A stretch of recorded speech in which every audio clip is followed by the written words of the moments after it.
स्वागत है दोस्तों आपका हमारे YouTube चैनल वीर भूमि बुंदेलखंड ITI में। मैं अरशद आलम रजा आपका एक बार फिर से स्वागत करता हूं अपने YouTube चैनल पर। और वीडियो को शुरुआत करने से पहले मैं आपसे यही कहना चाहूंगा, अगर आप हमारे चैनल पर नए हैं तो फटाफट हमारे चैनल को सब्सक्राइब कीजिए और बेल आइकन को ऑन कीजिए ताकि पल पल की नोटिफिकेशन आपकी मोबाइल में पहुंचती रहे। तो दोस्तों, कल हमने जो क्लास कवर की थी वैद्युत केबल्स ऑफ सोल्डरिंग, हमारा चैप्टर चल रहा था। सोल्डरिंग की प्रक्रिया हमने समझी, सोल्डरिंग क्या होती है, सोल्डरिंग कैसे की जाती है। तो उसमें हमने सोल्डरिंग के बारे में पहले सोल्डरिंग के अवयव पढ़े कि सोल्डरिंग कहते कैसे हैं, फिर उसके अवयव पढ़े सोल्डर, फ्लक्स वगैरह। तो हमने कल लास्ट टॉपिक जो छोड़ा था वो फ्लक्स था। क्या था? फ्लक्स हम पढ़ रहे थे और फ्लक्स हमारा थोड़ा बहुत कंप्लीट हो गया था, थोड़ा बाकी रह गया था, इसलिए हम फ्लक्स से ही दोबारा क्लास पकड़ेंगे और इसी को थोड़ा आगे लेके जाएंगे। ठीक, तो फ्लक्स हम पढ़ रहे थे। फ्लक्स मैंने क्या कहा था? फ्लक्स मैंने कहा था कि सोल्डरिंग की प्रक्रिया या आपकी जो सोल्डरिंग की प्रक्रिया होती है उसको सफलतापूर्वक करने के लिए जिस फ्लक्स नामक एक आधात्मिक पदार्थ का प्रयोग किया जाता है। तो सबसे बड़ी बात क्या होती है, ये जो आपका फ्लक्स होता है ये क्या होता है, ये एक आधात्मिक पदार्थ का मिश्रण होता है। कौन से पदार्थ का मिश्रण होता है, ये बात ध्यान रखिए, आधात्मिक धातु का मिश्रण होता है। अगर वो आपसे पूछे कि फ्लक्स किसका बना होता है तो आधात्मिक धातु का मिश्रण होता है फ्लक्स। ठीक है, आधात्मिक धातु का मिश्रण किया था। ये जो होता है लेई की या चूड़ के रूप में प्रयोग किया था। क्या लेई यानी बिल्कुल दानेदार टाइप का होगा और चूड़ के रूप में भी होता है। ठीक है, फ्लक्स का जो चयन करेंगे हम, यानी जो फ्लक्स होता है उसका चयन हम करेंगे सोल्डरिंग के हिसाब से, यानी किस पदार्थ का हम सोल्डरिंग कर रहे हैं, किस तापमान पे कर रहे हैं, तो उसके हिसाब से हम फ्लक्स का प्रयोग करेंगे, किस प्रकार का फ्लक्स हमें चाहिए। अब फ्लक्स मैंने आपको बताया था फ्लक्स क्या होता है। जैसे मान के चलिए आपके सामने ये दो तार है, ठीक, दो तार है, आपने इधर कोई जोड़ लगा दिया, मान के चलिए इस प्रकार आपने दो तारों को ऐसे आपस में जोड़ दिया। अभी आपने सोल्डरिंग तो कर दी, तो इसके ऊपर आप क्या लगाओगे, फ्लक्स लगाओगे। ठीक, जैसे ही आप फ्लक्स लगाओगे तो ये जो धब्बा है इसके में जो निशान है ये इसको साफ कर देगा। फ्लक्स का कार्य क्या होता है, ये वर्क कैसे करता है, कहने का तात्पर्य ये है कि मैंने आपको बताया था कि फ्लक्स का जो कार्य होता है, इसका कार्य क्या है, किस लिए इसका यूज किया जाता है। तो जो आपने सोल्डरिंग करके आपने जो टाका लगाया एक तरीके का, तो टाके में मैंने बताया था कि आपको टाका जो होता है वो आपका टिन और शीशे का मिश्रण होता है। टाका मिश्रण होता है, सोल्डर में जो टाका मिश्रण होता है वो शीशा और टिन का मिश्रण होता है। ठीक, जब आप इसमें टाका लगाते हो तो क्या होता है कि आपने टाका लगाया तो इस पर कोई स्पॉट बन जाता है। ठीक, अब जो उसमें स्पॉट यानी धब्बा बन जाता है तो स्पॉट को हटाने के लिए आप फ्लक्स लगाएंगे उसमें। ठीक, फ्लक्स क्या करता है, स्पॉट को समाप्त कर देगा, खत्म कर देगा और उसको सफाई कर देगा, इस पे जंग लगने देगा, उसको मजबूती प्रदान करेगा, ऊष्मा से इसकी हिफाजत करेगा यानी सुरक्षा देगा, जंग लगने से बचाएगा और मजबूती प्रदान करेगा। यानी ये जो आपका टाका लगा है ये आपको मजबूती प्रदान करेगा। तो फ्लक्स का ये कार्य होता है। तो फ्लक्स का कार्य क्या होता है, फ्लक्स जो होता है आपको ऑक्सीकरण होने से बचाता है जॉब को। ठीक है, उसमें जंग होने से, जंग लगने से बचाता है, उसको मजबूती प्रदान करता है, शीतलता बदलने में। जैसे आपने शोल्डर को जो लगाया, आपने जो टांगा लगाया है उसको अगर आप फ्लक्स डाल दोगे तो शीतलता से पिघलने में सहायता करेगा। यानी जो टांगा लगता है पिघल कर, तो अगर आप फ्लक्स मिला दोगे उसमें तो शीतलता से पिघल जाएगा, तो जल्दी से अपना टांगा लग जाएगा। तो इसकी मजबूती के लिए, सेफ्टी के लिए टांगे के हम किसका प्रयोग करते हैं, फ्लक्स का प्रयोग करते हैं। तो उम्मीद करता हूं आपको फ्लक्स समझ में आएगा, फ्लक्स हम किसे कहते हैं। अब आते हैं कि फ्लक्स के प्रकार क्या होते हैं। ठीक, क्या है, अब बारी आती है कि फ्लक्स जो होता है, आपके फ्लक्स के प्रकार जो होते हैं वो कितने प्रकार के होते हैं। ठीक, फ्लक्स कितने प्रकार के होते हैं। तो फ्लक्स जो आपका होता है वो आपका दो प्रकार का होता है। कितने प्रकार का होता है, ये बात ध्यान रखिए, नोट कर लीजिए। फ्लक्स के जो प्रकार होते हैं वो कितने प्रकार के होते हैं, वो दो प्रकार के होते हैं। ठीक, एक होता है आपका कोरेसिव फ्लक्स। कौन सा होता है, कोरेसिव फ्लक्स। ठीक, एक होता है आपका कोरेसिव फ्लक्स। कौन सा होता है, कोरेसिव फ्लक्स। कितने प्रकार के होते हैं, दो प्रकार के। एक होता है कोरेसिव फ्लक्स और एक होता है नॉन कोरेसिव फ्लक्स। कितना होता है, नॉन कोरेसिव फ्लक्स। ठीक, ये दो पार्ट होते हैं फ्लक्स के, एक होता है कोरेसिव और एक होता है नॉन कोरेसिव। अगर वो आपसे पूछ ले कि फ्लक्स कितने प्रकार का होता है तो फ्लक्स दो प्रकार का होता है, एक होता है कोरेसिव फ्लक्स और दूसरा होता है नॉन कोरेसिव फ्लक्स। अब इनके बारे में डीपली जानेंगे कि ये किस प्रकार के होते हैं, किसका मिश्रण होता है, कैसा बना होता है, कौन कौन से पदार्थ यूज होते हैं इसमें फ्लक्स में, तो वो हम इसमें हम डीपली पढ़ते हैं। ठीक है, बताते हैं हम आपको कि कोरेसिव फ्लक्स और नॉन कोरेसिव फ्लक्स क्या क्या होते हैं। इसके प्रकार पढ़ रहे थे। ठीक, फ्लक्स के प्रकार मैंने आपको बताया। फ्लक्स कितने प्रकार के होते हैं, फ्लक्स आपके दो प्रकार के होते हैं। कितने प्रकार के होते हैं, दो प्रकार के होते हैं फ्लक्स। ठीक, एक आपका होता है कोरोसिव फ्लक्स। क्या होता है, कोरोसिव फ्लक्स। ठीक, एक आपका होता है कोरोसिव फ्लक्स और एक आपका होता है नॉन कोरोसिव फ्लक्स। क्या होता है, नॉन कोरोसिव फ्लक्स। ये आपके प्रकार होते हैं फ्लक्स के। ठीक, कोरोसिव फ्लक्स और नॉन कोरोसिव फ्लक्स होते हैं। ठीक, अब पहले हम बात करते हैं कि कोरोसिव फ्लक्स क्या होता है, किसे कहते हैं कोरोसिव फ्लक्स, कैसे पहचानते हैं कि कोरोसिव फ्लक्स क्या होता है। इसकी हमें एग्जाम्पल भी देता है कभी कभी एग्जाम में। तो कोरोसिव फ्लक्स हम किसे कहते हैं, ठीक। अब कोरोसिव फ्लक्स जो होता है, तो कोरोसिव फ्लक्स वो होता है जिसमें आपके अम्ल और क्षार जो होते हैं उसकी मात्रा मिली होती है। यानी इसमें ऐसे फ्लक्स होते हैं जिसमें एसिड और बेस मिला होता है। हिंदी में कहें तो अम्ल और क्षार की मात्रा होती है, उसको हम कोरोसिव फ्लक्स कहते हैं। कैसे होते हैं ऐसे फ्लक्स जिसमें अम्ल और क्षार की मात्रा होती है, उनको हम क्या कहते हैं, कोरोसिव फ्लक्स कहते हैं। ठीक है, क्या कहते हैं, ऐसे फ्लक्स जिसमें अम्ल तथा क्षार की मात्रा होती है। ठीक, कभी कभी पूछ लेता है डायरेक्ट कि कोरोसिव फ्लक्स क्या होता है, या कोरोसिव फ्लक्स में किसकी मात्रा होती है। ठीक, अम्ल और क्षार की मात्रा होती है, अम्ल और क्षार की मात्रा होती है, तो हम क्या बोलेंगे, उसको हम बोलेंगे कोरोसिव फ्लक्स। ठीक, नाम आपको ये नाम इंग्लिश में याद करना पड़ेगा, क्योंकि इंग्लिश में नाम आता है कोरोसिव फ्लक्स या नॉन कोरोसिव फ्लक्स। इसका कोई हिंदी वर्ड यूज नहीं होता है बुक में, ज्यादातर बुकों में इंग्लिश ही नेम किया है, कोरोसिव फ्लक्स कहते हैं। तो कोरोसिव फ्लक्स किसे कहते हैं, ऐसे फ्लक्स होते हैं जिसमें अम्ल और क्षार की मात्रा पाई जाती है, हम उसको हम क्या बोलते हैं, कोरोसिव फ्लक्स कहते हैं। उदाहरण के तौर पर हम जैसे देते हैं एग्जाम्पल कहें इसके, तो कौन कौन से होते हैं, एक आपका होता है हाइड्रोक्लोरिक अम्ल, यानी HCl जो होता है आपका ना, हाइड्रोक्लोरिक अम्ल, ठीक। हाइड्रोक्लोरिक अम्ल जो होता है आपका, ये आपका किसका काम करता है, ठीक, ये आपका करता है कोरोसिव फ्लक्स का काम करता है। ठीक, एक होता है आपका जिंक क्लोराइड, ठीक, हाइड्रोक्लोरिक अम्ल, जिंक क्लोराइड और अमोनियम क्लोराइड जो होता है ये क्षार होता है। तो देखिए ये अम्ल क्षार है ना, तो ये जब इसकी जो फ्लक्स होंगे ये सब क्या कहलाएंगे आपके सॉरी, ये जो आपके कहलाते हैं, ये सब आपके कहलाते हैं कोरोसिव फ्लक्स कहते हैं। तो मैं आपसे दोबारा कहूंगा कि कोरोसिव फ्लक्स किसे कहते हैं। कोरोसिव फ्लक्स वो होते हैं, ऐसे फ्लक्स होते हैं जिसमें अम्ल और क्षार की मात्रा पाई जाती है, उनको हम कोरोसिव फ्लक्स कहते हैं। एग्जाम्पल के तौर पर हम कहेंगे तो हाइड्रोक्लोरिक अम्ल, जिंक क्लोराइड और आपका अमोनियम क्लोराइड जो होता है वो आपका कोरोसिव होता है। ठीक, अब ये क्या होता है, ये वाले जो फ्लक्स होते हैं ये धातु पर लगे रहते हैं ये ऐसे जो फ्लक्स होते हैं, ये फ्लक्स जो है धातु पर लगे रह जाते हैं, और धातु की जो वस्तु होती है, मतलब जो धातु होती है उसको काफी हानि पहुंचाते हैं। ठीक, ये फ्लक्स जो होते हैं, यानी जो कोरोसिव फ्लक्स होता है ये धातु पर लगे रहते हैं, यानी धातु पर लगे रहते हैं और उनको काफी क्षति पहुंचाते हैं। क्षति का मतलब होता है काफी हानि पहुंचाते हैं, और उनको काफी क्षति पहुंचाते हैं। क्षति पहुंचाने का मतलब है जंग लग जाए, जैसे अपन में, जैसे अपन ने देखा ना कि उस पे लोहे पे जंग लग जाता है, तो वो फ्लक्स होता है एक तरीके का। ठीक है, वो कोरोसिव फ्लक्स होता है। तो जंग लग जाता है, तो आपने देखा जब भी कोई लोहे की चीज पे जंग लग जाता है तो उस चीज की क्वालिटी को खत्म कर देता है, यानी कमजोर कर देता है। तो जंग लगने से क्या होती है, कोई चीज खराब हो जाती है। तो ये सब कोरोसिव फ्लक्स जो होता है, ये सब क्या कहते हैं, धातु पर लग जाते हैं, उनको काफी क्षति पहुंचाते हैं। जैसे आपसे कहें हम जंग लग जाना, ठीक, तो जंग लग जाना क्या कहलाता है, ये एक तरीके का कोरोसिव फ्लक्स का एक एग्जांपल कहा जाता है कि धातु पर जंग लग जाने से क्या होती है, उसकी धातु को हानि पहुंचाता है कि नहीं पहुंचाता है। ठीक है, तो इसको हम क्या कहेंगे, कोरोसिव फ्लक्स कहते हैं। तो कोरोसिव फ्लक्स में आपकी परिभाषा क्या होगी, जिसमें ऐसे फ्लक्स जिसमें अम्ल व क्षार की मात्रा होती है, कोरोसिव फ्लक्स कहते हैं। जैसे हाइड्रोक्लोरिक अम्ल, जिंक क्लोराइड, अमोनियम क्लोराइड, ये फ्लक्स धातु पर लगे रहते हैं, उनको काफी हानि पहुंचाते हैं, हानि या क्षति पहुंचाते हैं, जैसे कि आपको जंग लग जाना जो होता है कोरोसिव फ्लक्स। अब हम बताते हैं नॉन कोरोसिव फ्लक्स क्या होता है। नॉन कोरोसिव फ्लक्स की बात करते हैं। ठीक है, अब हम बात करते हैं नॉन कोरोसिव फ्लक्स। कौन सी, पहला हमने पढ़ लिया कोरोसिव फ्लक्स, अब नॉन कोरोसिव फ्लक्स क्या होता है इसको हम जानकारी लेते हैं। इसको कैसे, non corrosive flux, non corrosive flux क्या होता है, ऐसे फ्लक्स जिनमें अम्ल और क्षार की मात्रा नहीं पाई जाती, यानी जिसमें एसिड और बेस की मात्रा बिल्कुल भी नहीं होती है, उसको हम क्या बोलेंगे, नॉन कोरोसिव फ्लक्स।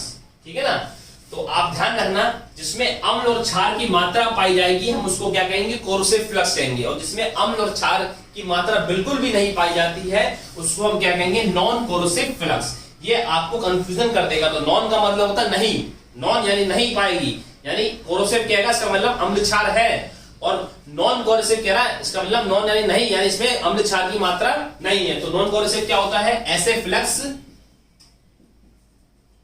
फ्लक्स जिसमें अम्ल व क्षार की मात्रा नहीं पाई जाती। ठीक, अम्ल क्षार की मात्रा बिल्कुल भी नहीं पाई जाती, बिल्कुल भी नहीं पाई जाती। अब हम उसको क्या कहेंगे? उसको हम बोलेंगे नॉन कोरोसिव फ्लक्स। ठीक, नॉन कोरोसिव फ्लक्स ऐसे होते हैं जिसमें फ्लक्स, जिसमें अम्ल और क्षार की मात्रा बिल्कुल नहीं पाई जाती है, वो नॉन कोरोसिव फ्लक्स कहलाते हैं। ठीक है, एग्जाम्पल के तौर पर अगर हम कहें तो कौन सा होता है एग्जाम्पल के तौर पे? तो आपसे कहें जैतून का तेल, तारपीन का तेल। ठीक, तारपीन का तेल हो गया आपका। ठीक, एक तरीके का बोरेक्स हो गया आपका, सुहाग जिसको बोलते हैं, बोरेक्स हो गया, रेजन हो गया। ये सब जो होता है आपका नॉन कोरोसिव फ्लक्स कहलाता है। और ठीक है, ये जो होता है ये धातु को हानि भी नहीं पहुंचाता। ये फ्लक्स जो होता है, ये फ्लक्स धातु को हानि भी नहीं पहुंचाता। तो अब आपसे ये कहते हैं कि भैया कौन सा फ्लक्स है जो कि धातु के लिए हानिकारक यानी हानि पहुंचाता है? तो आप क्या कहोगे? कोरोसिव फ्लक्स जो होता है वो कि धातु को हानि पहुंचाता है, यानी जंग लग जाना वगैरह सब इसमें होगा। इसमें होता है क्योंकि जो जंग लगता है वो अम्ल क्षार की मात्रा पाई जाती है, इसलिए वो जंग लग जाता है और धातुओं को खराब कर देता है। लेकिन ये जो नॉन कोरोसिव फ्लक्स होता है इसमें अम्ल क्षार की मात्रा बिल्कुल नहीं पाई जाती है, तो ये धातुओं को परेशान भी नहीं करेगा यानी खराब भी नहीं करेगा। तो इनको हम क्या बोलेंगे? Non corrosive flux. तो जिसमें मात्रा पाई जाएगी उसको हम कोरोसिव फ्लक्स कहते हैं, और जिसमें नहीं पाई जाती उसको हम नॉन कोरोसिव फ्लक्स कहते हैं। अब अगर आपको एग्जाम्पल कहूं तो उसका अमोनियम क्लोराइड, हाइड्रोक्लोरिक एसिड और आपका जिंक क्लोराइड वगैरह कौन से थे? कोरोसिव। इसका क्या? तारपीन का तेल, जैतून का तेल, बोरेक्स, रेजिन वगैरह सब काम में आएंगे, और ये सब इसमें आएंगे नॉन कोरोसिव में। ठीक है, तो सोल्डरिंग में इसका भी यूज होता है, दोनों का यूज होता है, लेकिन ये वाला बेस्ट है। ये थोड़ा क्या करता है, ये आपको वस्तुओं को खराब नहीं करता है। ठीक है ना।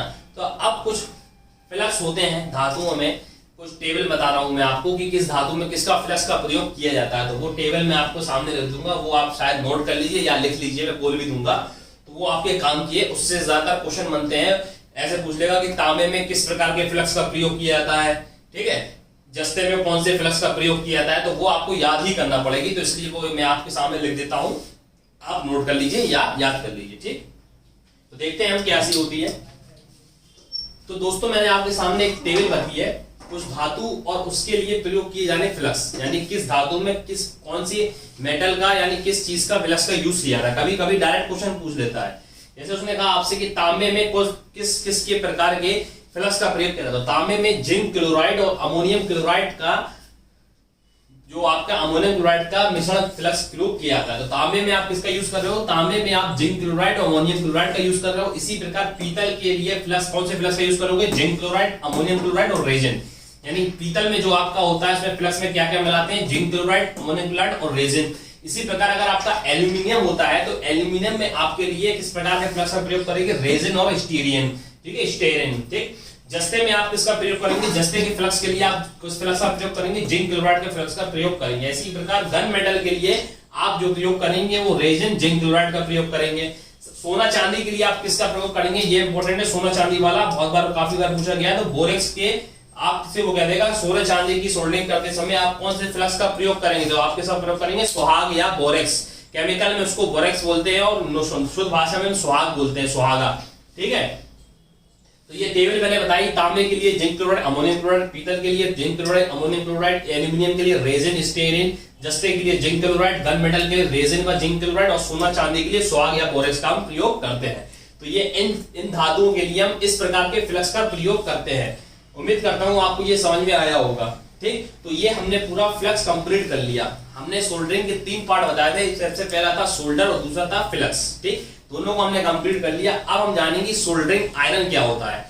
3 पद्धति थी, 3 अवयव थे सोल्डरिंग करने के, जो मैंने कल की क्लास में आपको बताया था। अब हम जानेंगे कि सोल्डरिंग आयरन क्या होता है। ठीक, अब हम सोल्डरिंग आयरन को पढ़ते हैं। अब क्या होता है, अब हम पढ़ते हैं सोल्डरिंग आयरन क्या होता है। सोल्डरिंग आयरन अगर हम शुद्ध भाषा में कहें, अगर हम सोल्डरिंग करते हैं तो आपने देखा जब हम टाका लगाते हैं तो एक इस प्रकार की रॉड लिए रहते हैं जिससे हम टाका लगाते हैं, यानी एक तो हम पदार्थ लिए रहते हैं, उस पर हम दो तारों को जोड़ने के लिए इस रॉड का प्रयोग करते हैं जिससे हम तारों को जोड़ते हैं, उसको हम सोल्डरिंग आयरन बोलते हैं, जिससे हम टाका लगा रहे हैं, यानी इससे हम सोल्डरिंग कर रहे हैं। तो सोल्डरिंग आयरन क्या होता है? सोल्डरिंग आयरन का प्रयोग क्या होता है? किसी भी अवयव की सोल्डरिंग करने के लिए हम सोल्डरिंग आयरन का प्रयोग करते हैं। यानी इस प्रकार का हम एक टाका टाइप का नहीं लिए रहते, हैंडल टाइप का, रोड टाइप का नहीं लिए रहते, जिससे हम टाका लगाते हैं, तो हम उसको क्या बोलते हैं? सोल्डरिंग आयरन कहते हैं। ठीक है, इसका क्या होता है? सोल्डरिंग आयरन का ऊपरी भाग का प्रयोग किया जाता है सोल्डरिंग करने के लिए, यानी इसका जो ऊपरी भाग रहता है, यानी कपल एक तरफ से हैंडल रहता है उसका जो ऊपरी भाग होता है, जैसे मान लीजिए एक रॉड टाइप की ये मैं आपके सामने मार्कर लिया हूं, एक सोल्डरिंग का अवयव है, मान लीजिए एक सोल्डरिंग आयरन है, तो इसका जो ऊपरी भाग है, यानी ये वाला भाग है, इसका प्रयोग हम काय में करते हैं? सोल्डरिंग करने के लिए, यानी जो दो तारों को हम जो जोड़ते हैं टाका, इस प्रकार से लगाते हैं कि नहीं लगाते हैं? ठीक है ना। तो सोल्डरिंग के लिए पियर ऊपरी भाग का जो प्रयोग किया जाता है उसको हम सोल्डरिंग आयरन कहते हैं। ठीक है, सोल्डरिंग आयरन किसको कहते हैं? जो आपकी रॉड टाइप का होता है, जिससे आप दो तार को जोड़ते हैं, हम उसको सोल्डरिंग आयरन कहते हैं। तो इसके तीन भाग होते हैं, ठीक, तीन भाग होते हैं। तो इसका जो लकड़ी का भाग होता है, इसको हम इसका हत्था बोलते हैं, जो कि लकड़ी का बना होता है, पीछे से जो हम पकड़ते हैं उसको, वो क्या बोलते हैं? सोल्डरिंग करने के लिए उसको हम उसका हत्था कहते हैं, जो कि लकड़ी का बना होता है, यानी हैंडल टाइप का बना होता है, जिसको हम लकड़ी से पकड़ते हैं। ठीक है, इस प्रकार का होता है कुछ, हालांकि चित्र थोड़ा साफ नहीं बना है, आपको मालूम है किस प्रकार का, आपने देखा होगा, आप किसी टीवी वगैरह दुकान पे जाते हैं तो जो सोल्डरिंग करने के लिए जो रॉड पकड़ रहते हैं उसको हम सोल्डरिंग आयरन कहते हैं। ठीक है, तो इसका एक जो भाग होता है जो लकड़ी का बना होता है, हम उसको क्या बोलते हैं? उसको उसका हैंडल या हिंदी में कहें तो हत्था कहते हैं। ठीक, उसका जो फेस भाग होता है उसको हम टिप कहते हैं, यानी इसकी जो नोक होती है हम उसको क्या बोलेंगे? यानी इस भाग को हम टिप कहते हैं, और यह नीचे का भाग होता है वो उसकी एज होती है। ठीक है, तो ये तरह तरीके के आते हैं सोल्डरिंग आयरन। सोल्डरिंग आयरन में कभी तरह तरह का उसका प्रयोग किया जाता है, और सोल्डरिंग करने के लिए सबसे ज्यादा इंपॉर्टेंट ये होता है कि अपने पास सोल्डरिंग आयरन नहीं हो तो हम कैसे टाका लगा पाएंगे? नहीं लगा पाएंगे ना।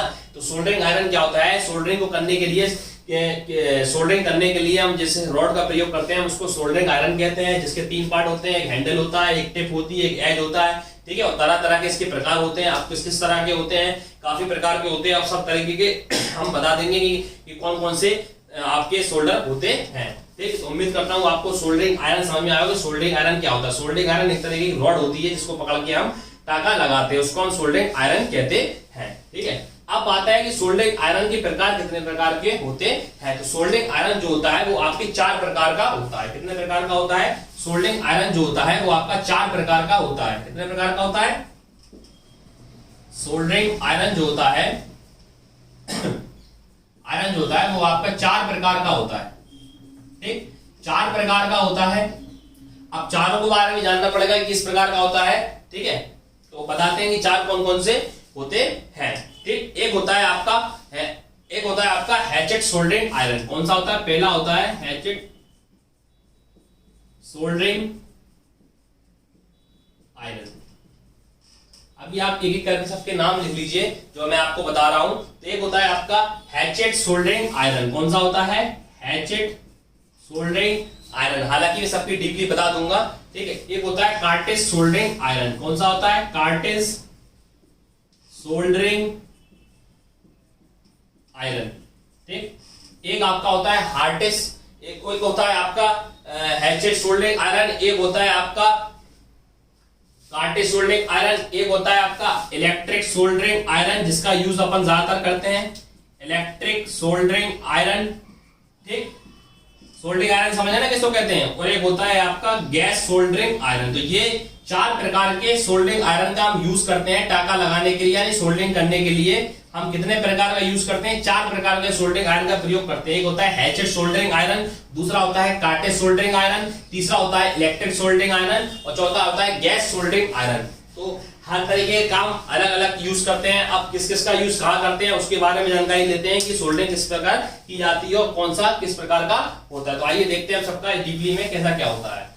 सबसे पहला कौन सा है? Hatchet soldering iron. कौन सा है? मैंने आपको बता दिया कि सोल्डरिंग आयरन कितने प्रकार का होता है। चार प्रकार का सोल्डरिंग आयरन होता है। कौन कौन सा होता है? एक होता है हैचेट सोल्डरिंग आयरन, दूसरा होता है कार्टेज सोल्डरिंग आयरन, तीसरा होता है गैस सोल्डरिंग आयरन, और चौथा होता है इलेक्ट्रिक सोल्डरिंग आयरन। ठीक, तो हैचेट सोल्डरिंग आयरन जो होता है वो इस प्रकार का होता है जिस प्रकार आपके सामने ये दिख रहा है। हालांकि चित्र थोड़ा साफ नहीं है, लेकिन इतना है कि आपका काम हो जाएगा। ठीक है, तो हैचेट सोल्डरिंग आयरन जो होता है वो एक प्रकार का कुल्हाड़ी के समान होता है। देखो ये अगर आप ध्यान से देखो तो कुल्हाड़ी के समान लग रहा होगा। ठीक है, ये जो होता है कुल्हाड़ी की भांति समान होता है, और ये जो होता है ये काफी भारी होता है।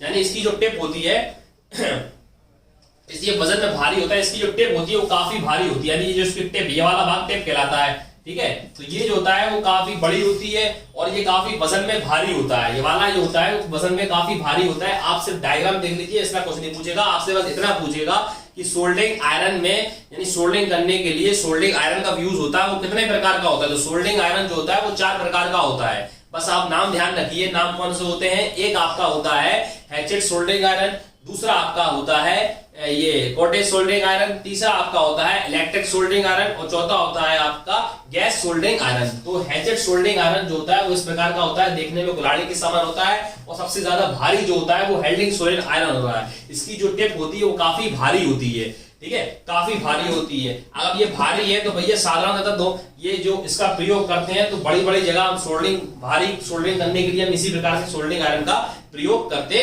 हैं, ठीक। तो ये हो गया आपका सोल्डरिंग आयरन, कौन सा हो गया।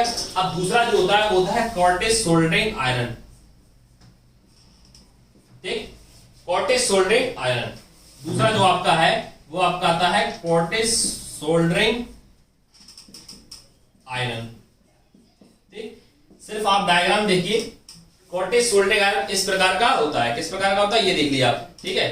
ये जो सोल्डरिंग होता है आयरन होता है ये काफी कठिन होती है, यानी इससे आप जब आप सोल्डरिंग करोगे तो काफी कठिनाई होगी इससे आप करने के लिए। वो कहते हैं कठिन सोल्डरिंग करने के लिए किस आयरन का प्रयोग करते हैं, तो कॉर्टेज सोल्डरिंग आयरन का प्रयोग कठिन सोल्डरिंग आयरन में हम इसका प्रयोग करते हैं। हालांकि ज्यादा यूज हम जो करते हैं वो इलेक्ट्रिक वाले आयरन का प्रयोग करते हैं। इलेक्ट्रिक सोल्डरिंग आयरन का यूज हमने बहुत देखा है और अपनी आंखों से भी देखा है। यदि हम टीवी भी सुधारने जाते हैं तो हमने देखा होगा कि वो किस प्रकार का लिए रहते हैं और उसका हैंडल होता है, उसकी टिप होती है, किस प्रकार वो दो तारों को जोड़ते हैं, टाका लगाते हैं, उस प्रकार का हम बोलते हैं सोल्डरिंग आयरन। समझ होंगे सोल्डरिंग आयरन क्या होता है, एक प्रकार की रॉड जिससे हम टाका लगा रहे हैं उसको हम क्या बोलते हैं, सोल्डरिंग आयरन कहते हैं। तो ये आपकी सोल्डरिंग आयरन हो गई, ये हैचेट सोल्डरिंग आयरन हो गई। इसका डायग्राम इस प्रकार से होता है, हालांकि इसमें डीपली जानने की जरूरत नहीं है, सिर्फ आपको नाम याद होना चाहिए जो कि 4 प्रकार के होते हैं। अब मैं आपको बता देता हूं थोड़ा बहुत इलेक्ट्रिक सोल्डरिंग आयरन और गैस सोल्डरिंग आयरन, उसका क्या मतलब है। हालांकि आपने ये तो इलेक्ट्रिक सोल्डरिंग आयरन तो आपने अपनी आंखों से देखा ही होगा और गैस सोल्डरिंग आयरन भी कहीं आपने देख लिया होगा। अब बताता हूं मैं आपको, अगला जो हमारा है वो हमारा है electric soldering iron. Electric soldering iron आपने हालांकि अपनी आंखों से भी काफी बार देखा होगा। ज्यादातर जो यूज हो रहा है आधुनिक में सारा जो यूज हो रहा है वो इलेक्ट्रिक सोल्डरिंग आयरन हो रहा है, ठीक है ना। वाले जो अब से पहले जो दो थे वो आपने कहीं देखे नहीं होंगे, भारी कामों में अपन देखा नहीं होगा, वो बड़े बड़े भारी कामों में वाले उसका यूज किया जाता है। लेकिन ये इलेक्ट्रिक सोल्डरिंग आयरन और गैस सोल्डरिंग आयरन आपने अपनी लाइफ में देखे होंगे। जैसे आप टीवी वाले की दुकान पे जाते हैं तो आपने देखा जब टीवी में कोई तार खराब हो जाता है तो जो अपने दुकानदार होता है वो तार सही करने के लिए देखना होगा एक रॉड लिए रहता है, ठीक है ना, एक रॉड लिए रहता है। अब जहाँ टाका लगाना पड़ता है वो एक फ्लक्स लगाता है, एक पदार्थ लगाता है, उसको जैसे लगाता है उसमें धुआं निकलता है, उसको जोड़ देता है। तो ये ऊष्मा दिया, उसमें ऊष्मा देकर हमने बताया था कि सोल्डरिंग कहते हैं। ऊष्मा देकर जो टाका लगाने की प्रक्रिया क्या कहलाती है, सोल्डरिंग कहलाती है। अब सोल्डर में किसका मसला होता है ये भी आपने पढ़ लिया। तो इलेक्ट्रिक सोल्डरिंग आयरन जो होता है आधुनिक में सबसे ज्यादा यूज उसका किया जाता है, इस प्रकार का आयरन का प्रयोग किया जाता है। विद्युत धारा जो होता है सबसे ज्यादा सोल्डरिंग जो हो रही है, यूजफुल जो हो रही है वो आपकी इलेक्ट्रिक सोल्डरिंग आयरन हो रही है। कुछ इस प्रकार का होता है जो आपका सोल्डरिंग आयरन जो होती है, आपने देखा होगा दुकानदारों जो टीवी सुधारते हैं इलेक्ट्रिक सामान में जो कि सोल्डरिंग लगाते हैं वो इस प्रकार का सोल्डरिंग आयरन लिए रहते हैं और विद्युत द्वारा होता चलता है, तो इसलिए सोल्डरिंग आयरन इसको इलेक्ट्रिक सोल्डरिंग आयरन कहते हैं। इसका यूज सबसे ज्यादा जो यूज होता है वो इलेक्ट्रिक सोल्डरिंग आयरन का होता है। इसके बाद जो आपका आता है वो आता है gas soldering iron. Gas soldering iron जो होता है वो भी दिखने में हालांकि थोड़ा बहुत इसी प्रकार का होता है, लेकिन क्या होता है ये खोखले पाइप और ये वाला जो होता है गैस सोल्डरिंग आयरन वाला जो होता है ये खोखले पाइप टेप खोखले हत्थे को एक साथ फिट करके बनाया जाता है, यानी खोखले पाइप को फिट करके एक साथ बनाया जाता है। यानी ये वाला जो होता है गैस सोल्डरिंग आयरन में, इसमें क्या होता है खोखले पाइप को लेते हैं, उसके टिप को उसके कॉपर के टिप को मतलब एक साथ खोलकर बना दिया जाता है, ठीक है। जिससे इसमें अगर आप इलेक्ट्रिक सोल्डरिंग आयरन है तो इसमें इलेक्ट्रिक से होगा और ये वाला गैस है तो उसमें गैस प्रोवाइड की जाएगी तभी सोल्डरिंग की जाएगी, ठीक है ना। इसका नाम इसलिए गैस सोल्डरिंग आयरन है, ठीक है। सोल्डरिंग इसमें लगातार करनी पड़ती है, तो ये ज्यादा इंपॉर्टेंट नहीं है, सिर्फ आपको 4 नाम याद रखना जरूरी है। सोल्डरिंग आयरन क्योंकि आपसे ये पूछेगा क्वेश्चन में कि सोल्डरिंग आयरन कितने प्रकार के होते हैं, तो सोल्डरिंग आयरन जो होते हैं वो 4 प्रकार के होते हैं। दो तो आपके सामने ये लिखे हैं इलेक्ट्रिक सोल्डरिंग आयरन और दूसरा होता है गैस सोल्डरिंग आयरन। दो ही होगा, एक हो गया हेटेस और एक हो गया कॉटेज सोल्डरिंग आयरन, जिसमें आपका हेटेस जो होता है वो काफी भारी होता है। कौन सा होता है? हेटेस जो होता है वो आपका काफी भारी होता है। वो क्या है? भारी कामों में किस प्रकार के सोल्डरिंग का प्रयोग किया जाता है, आयरन का प्रयोग किया जाता है, तो आप कहेंगे हैचेड सोल्डरिंग आयरन का प्रयोग हम उसमें करते हैं। ठीक है, इलेक्ट्रिक का आपने देखा है, गैस का भी देखा ही होगा। तो ये हमने सोल्डरिंग आयरन को पढ़ लिया। तो सोल्डरिंग की प्रक्रिया को हमने खत्म कर दिया। हमने फ्लक्स को जाना कि फ्लक्स क्या होता है, फ्लक्स का कार्य क्या होता है, फ्लक्स कितने प्रकार का होता है, कोरोसिव क्या होता है, नॉन कोरोसिव फ्लक्स क्या होता है, सोल्डरिंग आयरन क्या होता है, और आपका सोल्डर क्या होता है, नर्म सोल्डर क्या होता है, कठोर सोल्डर क्या होता है। तो सोल्डरिंग का पार्ट में हमने लगभग ये खत्म कर दिया। अब जो इसके बाद जो हमारा एक टॉपिक बचा है इस चैप्टर का, वो है कि सोल्डरिंग की तकनीक, यानी कितनी तकनीकों से सोल्डरिंग हम कर सकते हैं। तो वो हम कल की क्लास में कवर करेंगे कि सोल्डरिंग के तरीके। लास्ट टॉपिक है, कल जो इसके जो इंपॉर्टेंट एमसीक्यू होंगे वो भी मैं आप करवा दूंगा। तो कल ये आपका चैप्टर पूरा खत्म हो जाएगा। उम्मीद करता हूं आपको हमारी आज की क्लास पसंद आई होगी। ठीक है, और अगर आपको इस सोल्डरिंग आयरन में या जो भी मैंने इस चैप्टर में पढ़ाया है, कोई भी टॉपिक अगर आपको समझने में दिक्कत हुई है, कोई चीज समझ में नहीं आई होगी, तो आप वीडियो में जरूर लिखा करिए, कमेंट जरूर कीजिए करिए कि भैया ये टॉपिक यानी ये परिभाषा मुझे समझ में नहीं आई है, यानी ये समझ में नहीं आया। तो आप, मैं कहूंगा तो मैं उसको दोबारा आपको कल उसको समझाने की, पहले मैं आपको वही समझाऊंगा जो आपको समझ में नहीं आया। तो मिलते हैं आपको नेक्स्ट कल वीडियो में, तब तक के लिए नमस्कार।